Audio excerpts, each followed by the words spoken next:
Bueno, buenos días. Antes de empezar a compartir alguna reflexión, agradecerles que estén acá. Para nosotros, hablando en nombre de la comunidad San Andrés, estamos muy agradecidos, muy honrados de que hayan elegido poder venir a nuestra casa, como han dicho quienes han hablado hasta ahora, para celebrar la educación, para pensar juntos algo tan importante. Todos compartimos lo trascendente de la misión de educar, y para nosotros es de nuevo un gran gusto y un gran honor. Sientan que esta es su casa, no solo hoy, sino a futuro. Dios mediante iremos teniendo escuelas acá. Por ahora tenemos solo este edificio y ahí están los chicos haciendo educación física. Pero bueno, en el futuro cercano ya empezaremos a construir edificios y paulatinamente nos iremos mudando, así que seremos nuevos vecinos aquí en el partido. Y estamos muy contentos de estar aquí y de nuevo, esta siempre va a ser la casa de ustedes para poder hablar de educación, y muy, muy honrados y muy agradecidos de que hayan compartido con nosotros este congreso, que es una gran iniciativa. Así que entrando, y porque sé que tengo poco tiempo, a compartir alguna reflexión, yo vengo a hablarles del futuro, un futuro que, si bien cuando uno lee o escucha a la gente que habla de educación parece muy lejano, de ciencia ficción, está al alcance de todos, en cualquier aula y en cualquier escuela, porque lo que trasciende a todo lo que hacemos es poder preparar a los chicos para el futuro. Entonces, esta presentación muy breve, lo que va a ir haciendo es ir o intentando recorrer algunos de los desafíos fascinantes, difíciles y enormes que tenemos por delante en una época muy especial. Yo siempre digo que es la mejor época de la historia para ser educador, porque se nos ha dado un cheque en blanco de conocimientos. Nunca antes hubo tanto a nuestra disposición para hacer esto que amamos, pero a la vez se nos presentan desafíos muy difíciles. Lo que intentaré compartir con ustedes es esta idea de que, si bien algunos de estos principios que van a sustentar el cambio parecen muy lejanos, están bastante más cerca de lo que uno piensa, y no hace falta esperar a una transformación sistémica ni a un cambio radical para poder hacerlo. Entonces, no se ve mucho. Ah, sí, lo tengo que prender, si no lo prendo, no. Ahí está. Entonces, ahí dice: la era del conocimiento, pedagogía de la pobreza y abundancia infinita. El cambio que hemos vivido en los últimos 20 años, que no es nada en términos históricos, es que estamos pasando de un mundo en el que los que damos clase somos los que contenemos el conocimiento y es nuestra misión transmitírselo a nuestros alumnos, a un mundo que tiene determinadas características que podrán no gustarnos o no, pero que son irreversibles, y que implica que cualquier persona con un celular en su bolsillo y una conexión a Internet puede acceder a cualquier tipo de conocimientos. Eso cambia, como todos sabemos, las reglas de juego. Es como si nosotros fuéramos jugadores de fútbol y de un día para el otro nos dicen: miren, a partir de ahora se puede jugar con la mano. Más o menos así es el nivel del cambio que estamos enfrentando. Y es un desafío muy fuerte, cómo pasar de esta pedagogía de la pobreza, del conocimiento limitado, a una de conocimiento infinito. Y la consecuencia que esto tiene, y dice aprender de por vida es el objetivo fundamental de la escuela, es que vuelve a plantearnos para qué vienen los chicos a la escuela. Es decir, si en la escuela de la época anterior a Internet era indispensable que salieran con un bagaje de conocimientos memorizados o aprendidos y determinados contenidos, porque con eso se iban a poder desenvolver en la universidad y en la vida, hoy eso no deja de ser cierto, porque tampoco queremos chicos que no sepan ni cómo se llaman y que tengan que buscar su fecha de nacimiento en el celular, pero es verdad que cambia el objetivo de la escuela en cuanto a que no solo tenemos que darles determinado nivel de conocimientos y contenidos, sino que pasa a ser fundamental, les diría el objetivo número 1 de la escuela, el aprender a aprender, el querer aprender de por vida. Y esto tiene dos dimensiones.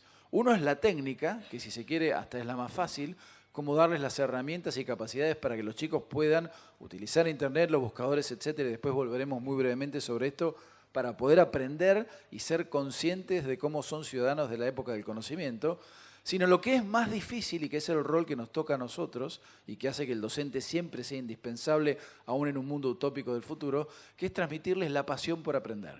Ustedes saben muy bien que cuando uno empieza a dar clase le dicen: miren, nunca hay que decir que uno sabe lo que no sabe. Si un chico te pregunta: ¿sabes esto? Y no lo sabes, tenés que decir: no lo sé. Bueno, hoy con eso no alcanza. Cuando alguien le pregunta, a un chico nos pregunta en clase algo que no sabemos, hay que sacar el celular y buscarlo enseguida. Es decir, tan importante como todo lo que hacemos técnicamente y pedagógicamente y didácticamente es modelar una actitud de que queremos aprender todas nuestras vidas. Que la curiosidad y las ganas de aprender permanecen en nosotros como adultos a quienes los chicos miran como ejemplo. El cambio es la única certeza, es una frase de Heráclito antes de Cristo, es decir, pero hoy se hace cada vez más flagrante esto de que tenemos que acostumbrarnos a que el cambio es lo único que es cierto. Es decir, no podemos pensar que nada de lo que hacemos, que el corpus de conocimiento sobre el que operamos, que la vida, etcétera, son estáticos. El cambio es lo que existe y tenemos que adaptarnos a ellos. No es tan fácil para la educación.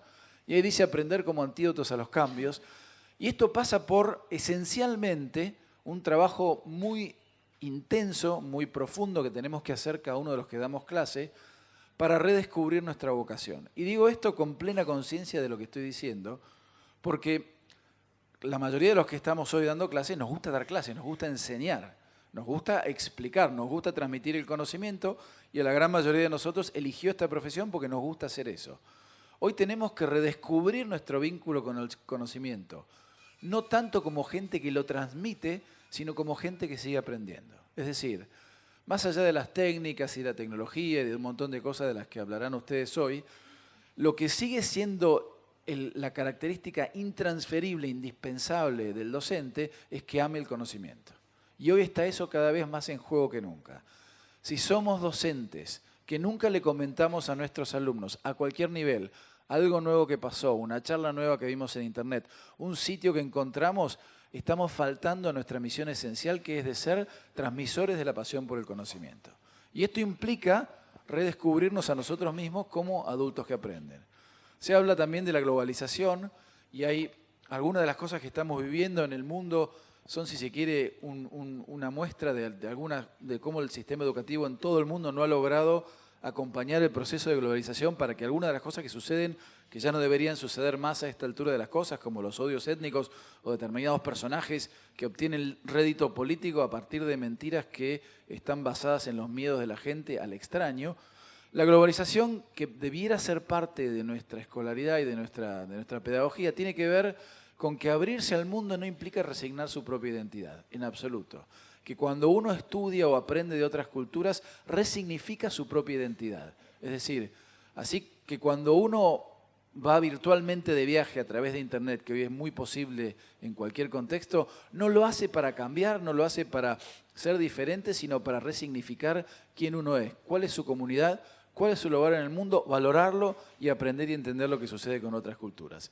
Ahí habla de habilidades para el siglo XXI y otro desafío enorme que tenemos con el tiempo es que hay habilidades completamente nuevas que tenemos que lograr que los chicos aprendan. Y que tienen que ver, por ejemplo, para darles nada más que un ejemplo, con poder filtrar cantidades infinitas de contenidos. Hace 30 años no era una habilidad esencial, hablando del tema de este congreso, que es la alfabetización avanzada. Yo voy a referirme en alguna instancia a algunas características de nueva alfabetización. Hoy poder entrar a Internet, discernir los contenidos erróneos de los que no lo son, poder encontrar lo que uno busca y darle rigor en Internet es una habilidad de la nueva alfabetización. Sería una habilidad de alfabetización avanzada. Y es algo que si no hacemos nosotros en nuestras escuelas, nadie lo va a hacer. Google no va a enseñarles a los chicos cómo buscar. Aunque no nos guste, aunque nos parezca que sea... No es lo que nos llamaron a hacer cuando elegimos ser docentes, la escuela tiene que hacerse cargo de alguna de estas nuevas habilidades para que los chicos la aprendan en el contexto ordenado, protegido y estimulado de la escuela y no por piloto automático. Y ahí habla de redefinir el conocimiento, bueno, no se lee eso, pero no importa. Lo que era una frase de un libro que habla de manera muy provocativa de esto de que el conocimiento tradicional fue un accidente del papel. Y otra de las cosas que nos desafían a nosotros es que el conocimiento dejó de ser algo estático. Lo que uno aprendió ya mañana, no les digo que todo está obsoleto porque no es así, claramente, pero sí hay algo nuevo que uno tiene que seguir aprendiendo. Entonces, en nuestro rol docente, en nuestro rol pedagógico, pensar que el conocimiento no es solamente con lo que nosotros ingresamos al aula cuando llegamos, sino que tenemos que estar actualizados por vocación genuina de querer seguir aprendiendo. Y que no está mal que el conocimiento no siga siendo algo estático, sino que sea algo que va cambiando y generándose todo el tiempo. Entonces, muy rápido, ¿cuáles son los ejes de la transformación? Si uno pudiera fácilmente decir, bueno, ¿cómo pasamos de la vieja escuela a la nueva escuela? ¿Cuáles serían los ejes? Y La vieja escuela sería la escuela anterior a Internet, es decir, la escuela anterior a esta llave que nos han dado al conocimiento humano acumulado. Y la nueva escuela sería cuando, libre de presupuestos, libre de trabas, etcétera, pudiéramos materializar todas las promesas que hoy tenemos a partir del acceso a Internet. Entonces, el primer principio es cómo pasar de aprender contenidos a aprender de por vida. Y esto tiene implicancias muy fuertes, porque implica que cada vez que tomamos una decisión sobre qué planificamos hacer con nuestros alumnos a cualquier nivel, el norte debiera estar dado por esto de aprender de por vida, por buscar aquellas actividades o aquello que pueden hacer nuestros alumnos con nosotros que mejor los prepare para esto que es lo más importante que van a hacer en la escuela. Es decir, esto no desdeña aprender conocimientos y sobre todo conocimientos básicos que son esenciales para desenvolverse, pero implica repensar cada cosa de lo que hacemos y hasta tomar decisiones que pueden resultar un poco no intuitivas en relación a qué es más importante. Esto es un largo proceso que nos va a llevar muchos años. Somos una generación de transición, pero vamos a tener que lentamente internalizar que nosotros somos responsables porque nuestros alumnos adquieran habilidades para la vida y más responsables que aprendan lengua, matemáticas, geografía, historia o ciencias. Y esto no es fácil para nosotros. Lo otro que también implica una reconversión muy profunda y personal es, en vez de hablar del proceso de enseñanza-aprendizaje, hablar del proceso de aprendizaje-enseñanza. Es decir, hoy pasa a ser mucho más importante aprender que enseñar. Porque si nuestros alumnos van a aprender todas sus vidas y van a estar conectados permanentemente a Internet y van a tener la capacidad de seguir aprendiendo cuando terminen lo último que estudien en sus vidas, lo que tenemos que fomentar es más el aprendizaje e implica repensar nuestro rol de una manera muy profunda. Como yo doy clase, es algo de lo que más disfruto, y a mí mismo, con todo esto que yo pienso, me costó mucho correrme del lugar. Yo doy clase en la escuela secundaria, es una materia de tecnología, y trato en mi materia que los chicos trabajen lo más solos posible. Pero a mí me costó muchos años entender que yo tenía otro rol, que mi significación como adulto era de inspirarlos desde otro lugar. Y esto es un trabajo muy largo y los que no están en educación no entienden lo que esto implica para nosotros, que es un trabajo muy profundo. Y lo otro relacionado con lo que decía antes es volver a priorizar las habilidades por sobre los contenidos. Es decir, si queremos que tengan pensamiento crítico, que tengan creatividad, sabiendo que está aceptado que esas son las habilidades más relevantes en el contexto del mundo presente y futuro y que eso es irreversible, en un mundo donde todos los contenidos se pueden encontrar, ser creativo, tener pensamiento crítico pasa a ser fundamental, de nuevo nos implica repensar lo que hacemos y sobre todo en nuestro propio interior saber de qué somos responsables. Si decimos que es muy importante ser creativos, eso tenemos que incluirlo dentro del currículum escolar, de una manera explícita. Y lo otro es esto de que todavía tenemos en todas nuestras escuelas, estén donde estén y tengan el contexto que tengan, estructuras que hablan más de aprender para el modelo que aprender. Cuando uno da clase, el alumno no dice, Gabriel, este contenido me va a servir a mí para desenvolverme bien en la vida futura y ser un ciudadano del siglo XXI. No, el alumno lo que dice es, esto va para la prueba o no va para la prueba, ¿no? Entonces, ese grito de guerra eterno y universal del alumno, en algún momento tenemos que empezar a cambiarlo para que valoren no tanto el rendir la prueba escrita y sacarse la nota, que evidentemente es algo muy fuerte todavía en nuestro sistema, sino querer aprender. Y soy consciente que esto que digo es casi utópico. Bueno, pero para eso estamos acá, ¿no? Para soñar un poquito. Y es parte de este proceso de transformación muy profundo que tenemos que lograr, donde nosotros mismos, con algunas actitudes nuestras, con lo que nosotros modelamos como docentes, también le demos importancia y identidad al aprendizaje sobre la nota. Si nosotros, por ejemplo, un cliché que a uno se le da en la sala de maestros, es decir, hablar de las notas de los chicos, o decir este es un chico 10, es un chico 8, es un chico 7. Bueno, no, eso es algo que lentamente tendremos que ir cambiando para desenfatizar, si se quiere, esto de la nota. Lo otro también, de lo que se habla mucho y que no es tan fácil, es pasar de que todos los alumnos aprendan lo mismo a una educación personalizada. Se suele decir esto con mucha frecuencia, es uno de los principios a futuro, pero lograr una educación personalizada que implique acompañar a cada chico en su desarrollo único, en sus talentos, en sus pasiones, en sus habilidades, lograr que no se frustre, obviamente es muy difícil en el contexto de tener muchos alumnos en el aula y poca relación docente-alumno para poder trabajar. Pero aún dentro de lo que hoy existe, hay maneras de hacerlo y ahí es donde la tecnología nos puede llegar a dar una mano. Y lo otro también es esto de el trabajo en equipo, ¿no? Trabajar en equipo es lo habitual en cualquier contexto real. Desde el momento que nuestros alumnos se van de la escuela o de la universidad, pasan a trabajar en equipo. Es muy raro que alguien trabaje solo. Y la escuela también debería acompañar ese proceso de manera tal que el trabajo en equipo sea lo que se hace más habitualmente que el trabajo individual. Y esto implica también temas de evaluación. Lo otro es la tecnología. Esto que estamos haciendo hoy por temas de tiempo y porque somos muchas personas, no debiera ser el modelo, sino que la tecnología fuera más para el que aprende que para el que enseña. Y en el contexto del aula se puede hacer más, inclusive aprovechando lo que muchos chicos ya tienen en sus celulares. Es decir, cómo lograr que la tecnología sea un catalizador como lo debe ser para aprender y no tanto para que el que enseña dé clase. Y esto también es otro de los ejes del desafío.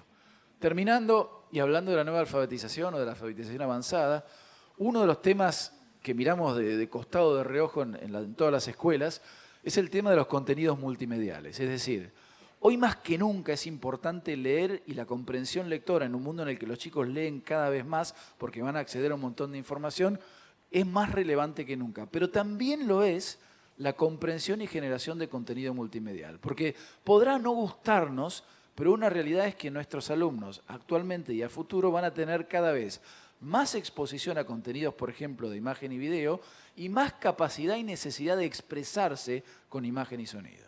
Entonces, esto debiera ser parte de una nueva alfabetización. Es decir, que así como debemos seguir trabajando la expresión escrita, la expresión oral y la expresión multimedial, sobre todo en lo que se trata de comprensión y de generación de contenidos, es fundamental. Es decir, empezar a trabajar sistemáticamente en las escuelas, por ejemplo, cómo decodificar un video. Los chicos miran videos con 1/8 de su atención, mientras hablan de las pantallas compartidas. Miran televisión, chatean, leen algo, están comiendo, etc. Entonces, el foco de atención que le dan a lo que ellos reciben a través del medio del video, que además es mucho más automático en su decodificación que cuando uno lee, debiera trabajarse sistemáticamente en la escuela para detectar contenidos erróneos, contenidos que no están fundamentados, cuando tratan de manipular la atención del que mira, etcétera, etcétera. Y esto, como cualquier otra cosa en la escuela, es un ejercicio consciente. Yo siempre muestro, bueno, acá no se ve, pero en las charlas, por ejemplo, ahí donde dice errores hay un error de ortografía, ¿no? Y a veces cuando se ve mejor, yo dejo la diapositiva esta un rato, paso a esta, que es una presentación PowerPoint que está muy mal hecha porque es todo texto que no se lee, y siempre les digo a los que me escuchan, les molestó ver que estaba mal escrito error, y todo el mundo dice, sí, obviamente, el error de ortografía o gramática es algo que visceralmente a uno lo rechaza. Bueno, esto debería ser lo mismo. Es decir, si algún alumno nuestro nos presenta algo que está muy mal hecho desde el punto de vista multimedial de su expresión en imagen, debiéramos tener el mismo nivel de rechazo y decir, no, hacelo de nuevo, como cuando uno recibe un texto plagado de errores de ortografía. Entonces, ya termino con esto. Algunas de las habilidades fundamentales, esto no pretende ser una nueva taxonomía, pero sobre las que se puede trabajar es el filtrado de información. Es decir, por darles solamente un ejemplo, los que dan clase de ciencia o matemática, nosotros siempre le damos a los chicos la misma cantidad de datos que necesitan en el problema. Es decir, si los chicos necesitan 3 datos en un problema, les damos 3, ni más ni menos. Y si uno le da un dato de más, el chico enseguida sospecha y dice, ¿por qué me diste ese número que no voy a usar? Bueno, debiera ser al revés. Es decir, ni siquiera necesitamos una computadora para eso. Empezar a pensar, a repensar la escuela del futuro hoy implica decir, bueno, cada tanto, cada vez que podamos, si necesitan 3 datos, démosles 6 datos. Y que elijan de esos 6 datos cuáles son los que necesitan usar, porque la vida es así. Y si tienen que darle, por ejemplo, algún dato que lo pueden buscar en el celular, no se los den, que lo busquen en el celular, para acostumbrarse al ejercicio real de aprender independientemente. Pero bueno, hay mucho para hacer. Términos de globalización, la tecnología como factor de aprendizaje, priorizar el pensamiento crítico. Y cuando uno se llena la boca, como hacemos muchos de nosotros, del pensamiento crítico, bueno, ¿cómo lo valoramos? ¿Cómo lo evaluamos?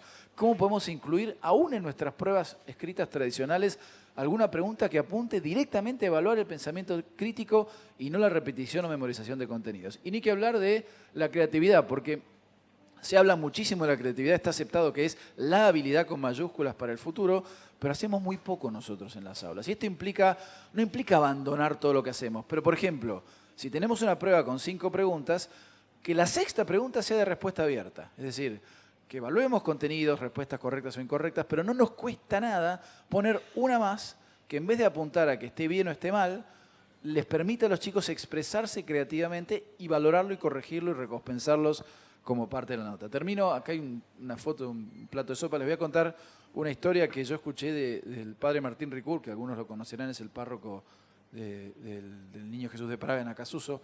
Él contó en la misa una historia que para mí ilustra lo que nosotros tenemos que hacer, ¿no? Porque frente a la magnitud esta del cambio a veces uno puede sentirse totalmente abrumado y decir, es imposible, no tenemos recursos, no tenemos tiempo, tenemos muchos chicos, hay un montón de trabas que son reales, que no son imaginadas y que entorpecen nuestro quehacer. Pero hay algo que nosotros sí podemos hacer y ese es el mensaje que quiero dejarles. Y es, él contaba esta historia de que había un chico que tenía una discapacidad y no podía comer solo.